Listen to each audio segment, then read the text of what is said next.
The Diary of a Certified Psychopath. Off the crank. And in a seamless narrative pickup, shortly after my successful spate of souvenir rodent reparations, you may ask why did I choose to expound so thoroughly on such an objectively trivial and aerobically irrelevant topic. Because, in terms of perceived cognitive exertion, this complex surgical procedure required far longer and more heart-stopping intervals of psychological exertion than were ever applied throughout the freely styled steam-off around Watopia's sun-soaked coast which followed.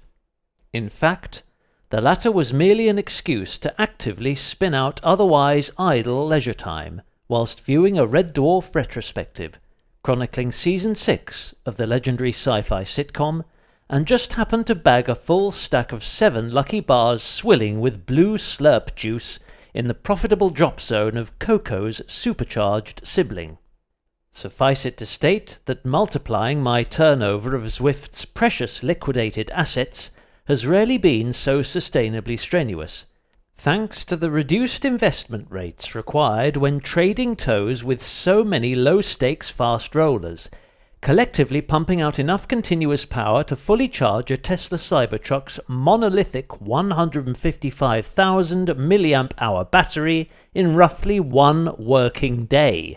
This tenuous calculation assumes Mr. Musk's aesthetically divisive prototype pickup was connected to its standard 11.5 kilowatt wall socket, with our Peloton's combined kinetic energy routed through a flawlessly efficient converter. And moving on at a lame wombat's pace,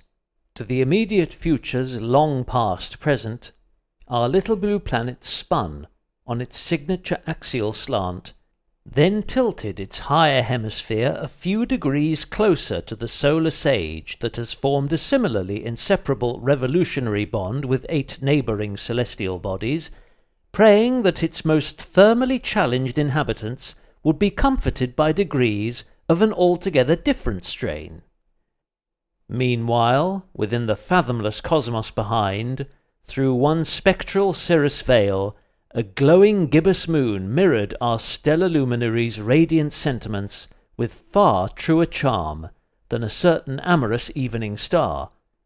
whose dense layers of reflective cloud project a superficial beauty to all casual sky-gazers, and remain far too thick for the most powerful observatory telescopes to penetrate, rendering the Roman goddess's inner atmosphere a mystery to all but the NASA-sponsored spacecraft who've been lured to their agonizing demise within the hostile climate beyond.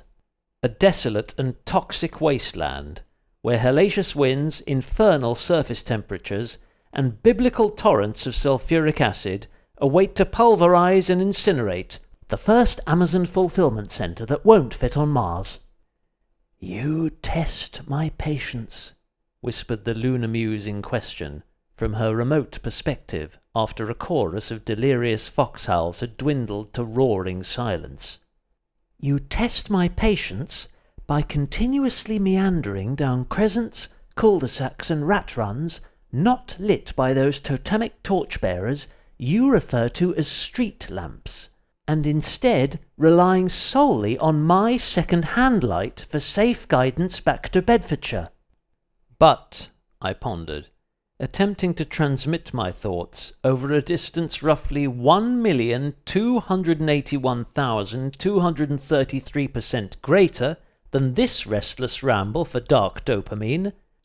"surely a natural satellite as ancient and sagacious as yourself, and moreover one who is not, as mortal myth has long suggested, made of sustainably pasteurized Swiss cheese, but does control the tides of our 7 turbulent seas with effortless aplomb, must be mindful that all manner of humankind's electrified elan is ultimately derived from the same stellar enlightener as that which bathes your brighter side in heavenly silver. Whether we speak of those tri-coloured traffic coordinators, whose LED bulbs and bike-loathing motion sensors grant green signals only to wheeled travellers propelled by fuel-efficient engines running on highly combustible lead or lithium-based energy, and housed by at least 1 metric ton of machine-moulded metal. Or the familiar fluorescent murals and neon monikers that mark out my vicinity's faithful round-the-clock sustenance stations through vampiric sea frets on the bleakest winter nights, and afford a glimmer of pride to every keep left sign between Kingston Lane and Eastern Avenue. And of course the roadside's redoubtable lantern-bearers, whose incandescent flames weave their ever-mercurial tapestry of vibrant shades and illusory shadows until dawn's maiden blackbird evokes their darkened daytime reveries.